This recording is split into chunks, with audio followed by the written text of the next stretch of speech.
ఆత్మశుద్ధి లేని ఆచారమది ఏల, ఆత్మశుద్ధి లేని ఆచారమది ఏల, భాండశుద్ధి లేని పాకమేలా, చిత్తశుద్ధి లేని శివ పూజలేలరా, చిత్తశుద్ధి లేని శివ పూజలేలరా, విశ్వదాభిరామ వినురవే, విశ్వదాభిరామ వినురవే.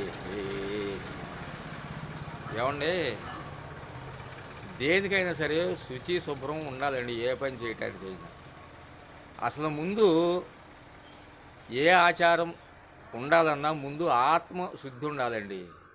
ఏదో వంట చేసుకునే పాత్రల శుద్ధి ఇటువంటివే కాదండి. ఆత్మశుద్ధి మెయిన్ అండి. ఆత్మశుద్ధి ఉంటే ఇక వాళ్ళకి ఎటువంటి ఆటంకాలు రావండి. దేవుడు మెచ్చాలంటే ఆత్మశుద్ధి. అందుకని అన్నం వండుకోవాలంటే మాత్రం 10 సార్లు తోమి శుభ్రంగా వండుకుంటామండి. పూజ చేసేటప్పుడు మాత్రం మరి మనసుని పరిశుభ్రంగా ఉంచుకోవాలన్న విషయాన్ని మర్చిపోతూ ఉంటామండి. కాబట్టి ఈ దేవుణ్ణి పూజించేటప్పుడు చిత్తశుద్ధి లేకపోతే మాత్రం ఆ పూజలన్నీ వృధా.